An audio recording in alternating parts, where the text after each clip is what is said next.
सियावर रामचंद्र की, पवन सुत हनुमान की, उमापति महादेव की, बोलो जी भाई सब संतन की, सनातन हिंदू धर्म की, छत्रपति शिवाजी महाराज की, धर्मवीर छत्रपति संभाजी महाराज की, भारत माता की, भारत माता की, भारत माता की, वंदे वंदे वंदे।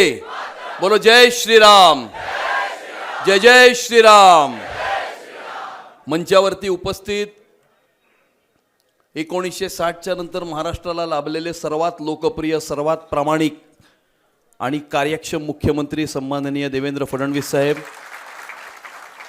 भारतीय जनता पार्टीचे अखिल भारतीय सहसंघटन मंत्री शिवप्रकाशजी, मुंबई भारतीय जनता पार्टीचे सरचिटणीस आचार्य पवन त्रिपाठीजी, श्वेता परुलकरजी, राजेश शिरवडकरजी, आमदार विद्याताई ठाकूर, आमदार राजहंस सिंगजी, आपले कॅबिनेट मंत्री मंगलप्रभात लोढाजी, कालिदास कोळंबकरजी, श्वेता परुलकरजी, राजेश शिरवळकरजी आणि आज या ठिकाणी अटलजींच्या जन्मजयंतीच्या निमित्तानं उपस्थित सर्व भारतीय जनता पार्टीचे पदाधिकारी, कार्यकर्ते, बंधू भगिनींनो, आज आपण या ठिकाणी अटलजींची 100वी जन्मजयंती साजरा करीत असून आजचा दिवस हा गुड गव्हर्नन्स डे म्हणून पण आपण साजरा करतो।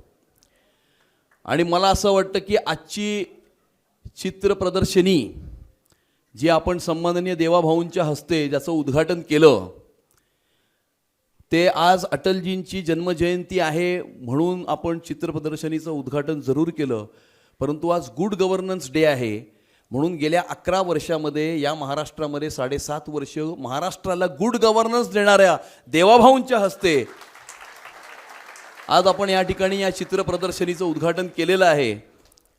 आणि गेल्या 11 वर्षामध्ये ज्या प्रकारे या महाराष्ट्रामध्ये आणि या मुंबई शहरामध्ये खास करून एक सुशासन देण्याचा एक प्रामाणिक प्रयत्न आणि यशस्वी प्रयत्न जो आपले मुख्यमंत्री देवेंद्र फडणवीस साहेबांनी केला आहे की 1960 ते 2014 हा एक चॅप्टर आहे मुंबईचा आणि 2014 ते 2025 हा दुसरा चॅप्टर आहे मुंबईचा। आणि या 11 वर्षाच्या दुसऱ्या चॅप्टरमध्ये मेट्रो असेल, कोस्टल रोड असेल, अटल सेतू असेल, CCTV कॅमेरा असतील किंवा वरळीतल्या BDD चाळीतल्या 160 फुटाच्या घरामध्ये राहणाऱ्या मराठी माणसाला 560 फुटाचं त्याच ठिकाणी दक्षिण मुंबईमध्ये घर निर्माण करून देण्याचं काम असेल, या माध्यमातून सुशासन काय असतं याचं प्रत्यय मुंबईकर जनतेला ज्यांनी दिलं असे देवेंद्र फडणवीस साहेबांचं स्वागत आज या ठिकाणी मुंबई भारतीय जनता पार्टीच्या कार्यालयामध्ये मी करतो। आणि ज्या वेळेला आपण सुशासनाच्या गोष्टी करत असतो त्यावेळेला काही लोक कुटुंबाच्या गोष्टी करत असतात, परंतु मुंबईकर जनतेला हे चांगलं माहिती आहे की गेल्या 11 वर्षामध्ये खऱ्या अर्थानं या मुंबईकरांची, या मुंबई शहराची आणि या मराठी माणसाची सेवा कोणी केली हे मुंबईकरांना चांगलं माहिती आहे। आणि त्यामुळे कोण कोणाच्या घरी गणपतीला जातं किंवा कोण रक्षाबंधनाला कोणाच्या घरी जातं किंवा दीपोत्सवामध्ये कोण एकत्र येतं याच्याशी मराठी माणसाला काही देणं घेणं नाही। मराठी माणसाला या मुंबई शहरामध्ये अटल सेतू कोणी केला, कोस्टल रोड कोणी केला, CCTV कॅमेरा कोणी लावले किंवा मराठी माणसाला 560 फुटाचं घर कोणी निर्माण करून दिलं याच्याशी मराठी माणसाला देणं घेणं आहे। त्यामुळे एकत्र आले पण वेगळे का झाले होते ह्याचं तर उत्तर द्या। आज काही विठ्ठलाला बडव्यांनी घेरलं नाही का? किंवा आज 4 कारकून त्यांना चालवत नाहीत का? किंवा आता फक्त राहिलाय खान आणि बाण त्यांच्याकडनं निघून गेलाय हे सत्य आज नाही आहे का? किंवा उद्या मुंबईच्या महानगरपालिकेमध्ये आल्यानंतर यांचे कुटुंबीय मुंबईच्या महानगरपालिकेमध्ये जाणार नाहीत अशा प्रकारचं काही ॲफिडेव्हिट यांना लिहून दिलंय का? हा सवाल मुंबईकर तुम्हाला विचारत आहेत।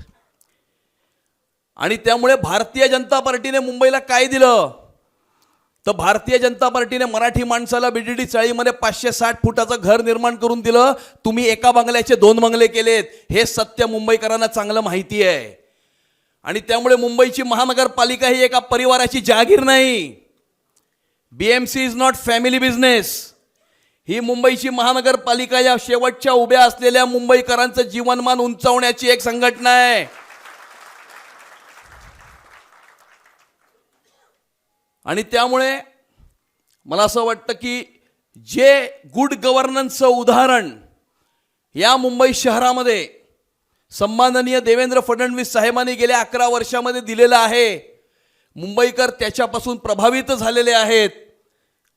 आणि त्यामुळे येणाऱ्या काळामध्ये महायुतीचा भगवा झेंडा हा मुंबईच्या महानगरपालिकेवरती फडकवण्याचा आणि मुंबईकरांचा महापौर हा मुंबईच्या महानगरपालिकेमध्ये विराजमान करण्याचा निर्णय हा मुंबईकरांनी केलेला आहे.